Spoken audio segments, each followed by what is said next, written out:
O Messias da AGU pede que o Gilmar Mendes reconsidere a sua decisão liminar sobre impeachment de ministro. Ele pediu, além de que houvesse a reconsideração, também pediu a suspensão do julgamento até que isso tudo fosse melhor debatido. E aí, dá para acreditar no Messias? Dá para acreditar que esse pedido dele é sincero, que esse confronto dele com o Gilmar é real ou é tudo combinado? Eu vou conversar e explicar isso, o que está por trás disso tudo com você. Eu sou André Marcília, advogado, professor de Direito, e antes de qualquer coisa peço que vocês se inscrevam aqui no canal, considerem se tornar membro clicando na aba Seja Membro e, sobretudo, clique no like, deixe o seu joinha, porque assim o algoritmo entende que esse conteúdo é relevante e distribui para mais gente. Você ajuda a nossa comunidade a crescer. Muito bem, o Messias, ele, olha, é impensável, né? Imagina só, se um alienígena tivesse descido aqui para a Terra há 2 meses atrás e eu dissesse, no futuro o Messias vai confrontar-se com o Gilmar Mendes, ele diria, não, você não está analisando bem isso, vou voltar para Marte. E ele, se ele voltasse hoje, descobriria que ele estava errado. Mas o ponto aqui é que o Messias não está se confrontando com o Gilmar coisa nenhuma, né? O alienígena estaria correto. Ele não está confrontando. Esse é um pedido para não dar certo. É um pedido para inglês ver. Ou melhor, é um pedido para o Senado ver. É um pedido para o Alcolumbre ver. A sabatina do Messias foi cancelada e ele vai ter que começar tudo de novo, a sua caminhada para conseguir se tornar ministro do STF. Então, entre agradar o STF e agradar o Senado, que é quem vai aprová-lo, ele já está indicado, ele vai se tornar eventualmente ministro. Quando ele se tornar ministro, ele faz gestos ao STF, mas antes disso ele precisa se tornar. E para se tornar, depois de ser indicado, ele precisa ser aprovado no Senado. Então o gesto do momento dele o prioritário é conquistar o Senado. Então ele faz esse gesto para o Alcolumbre, presta apoio ao Alcolumbre, puxa o saco do Alcolumbre para conseguir a aprovação dele dentro do Senado. Aliás, o Alcolumbre, inclusive, disse que há projetos que vão contra essa visão do Gilmar e que são do Pacheco. Então o próprio Alcolumbre já estava falando do Pacheco, aí o Messias foi lá e se enfiou nesse balaio e disse, eu também tô aqui, hein?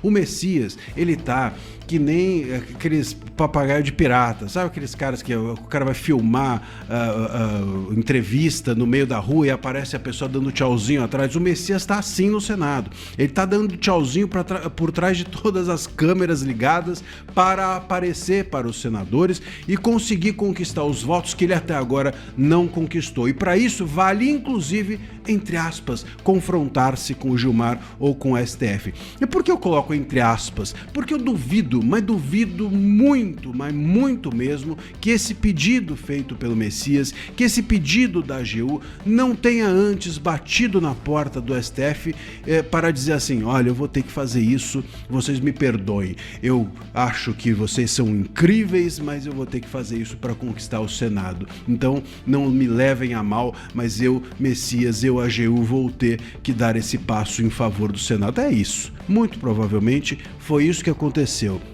Ele alinhou-se com o STF, deve ter se alinhado, sabe-se lá com quem ou por intermédio de quem, disse que precisaria fazer isso, está afagando, fazendo um gesto amigável para o Alcolumbre, para o Senado, para tentar conquistar os votos que até agora não conquistou. Porque o Messias sabe que se ele não tiver os votos, o Lula não vai botá-lo mais indicado. O Messias, nesse momento, tá para cair da mesa.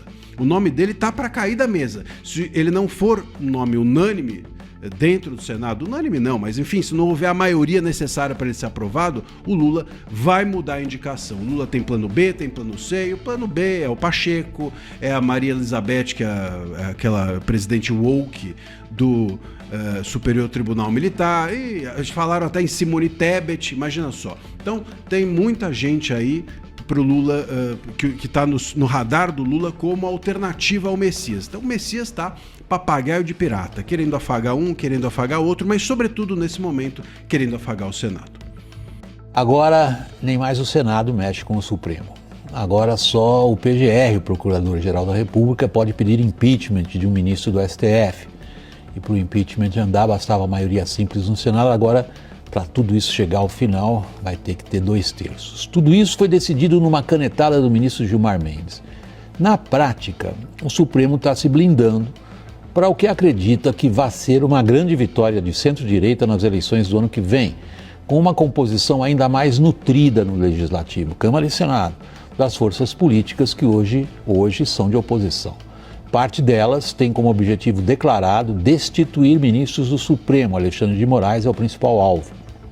Ocorre que a proteção que o Supremo quer para si significa uma profunda agressão do ponto de vista do Legislativo. Na forma de uma decisiva ação, essa liminar, para desequilibrar ainda mais em favor do Supremo a relação entre os poderes. O pano de fundo para essa disputa política é gravíssimo, eu reitero, é muito grave.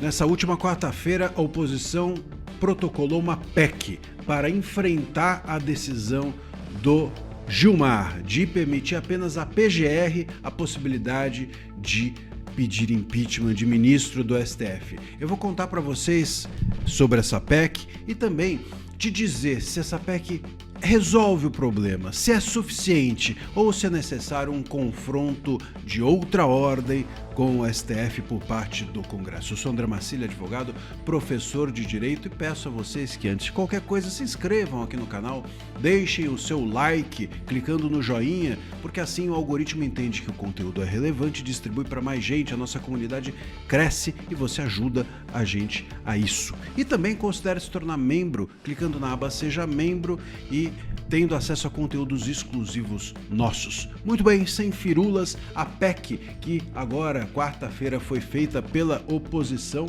né? Ela diz basicamente o seguinte: ela obriga o chefe do Senado, no caso o Alcolumbre, a pautar impeachment de ministro do STF quando as assinaturas chegarem a quantidade necessárias, ou seja, 3/5. Havendo ali 3/5, já seria suficiente para o impeachment e o chefe do Senado, no caso o Alcolumbre, seria obrigado a pautar. Então ele não teria, hoje ele tem a opção de pautar, é de acordo com a visão dele, se ele pauta ou não pauta. E essa PEC, claro, confronta-se com a liminar do Gilmar, que está dizendo que só a PGR é que pode motivar pedidos de impeachment, não mais o povo, não mais o Senado, não mais as casas legislativas. Muito bem, diante disso, o que vai acontecer? Isso resolve o problema? Sinceramente, não. E por que não resolve o problema? Porque essa PEC vai parar nas mãos de quem? Do Gilmar, do STF, vai subir daqui a pouco, mas não sei nem se já não fez. O Lindenberg, a bancada feminista do PSOL vão fazer algum tipo de ação qualquer, não importa, para subir ao STF dizendo é inconstitucional a PEC que está sendo feita. Aí a PEC vai bater na porta de quem? Do Gilmar, que já está prevento para tratar do assunto, e ele vai dar uma liminar dizendo que ela é inconstitucional.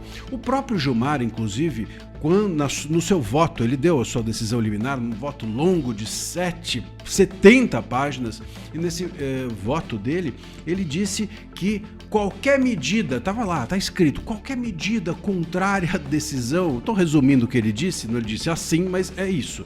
Qualquer medida contrária à decisão que ele estava tomando seria uma afronta à separação entre os poderes e, portanto, a separação entre os poderes é cláusula pétrea. Se é cláusula pétrea, não cabe PEC. Se é cláusula pétrea, não pode ser feita nenhuma medida contra a decisão dele. Ele próprio já se blinda na decisão dele, rechaçando qualquer tipo de medida contra. E como ele próprio é que vai avaliar, ou como o próprio STF é que vai avaliar qualquer medida feita pelo Congresso, claro que isso não vai ser suficiente. Lamentavelmente não vai ser suficiente, mas é assim que o país está. Nós estamos na mão de um autocrata, nós estamos na mão de um poder só.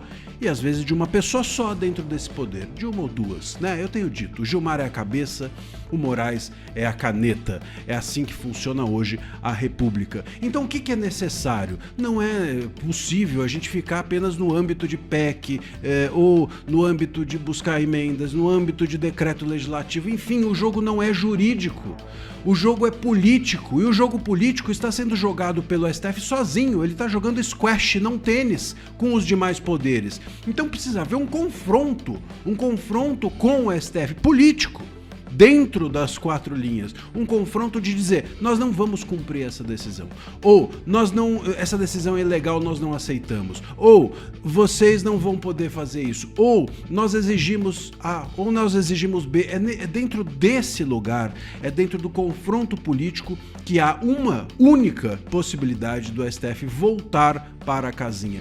Não adianta medidas jurídicas, porque as medidas jurídicas têm como última palavra o STF. Então esse jogo é o jogo deles. O Congresso precisa fazer o jogo do Congresso, que é o político. O STF também faz esse jogo político, mas hoje ele faz sozinho.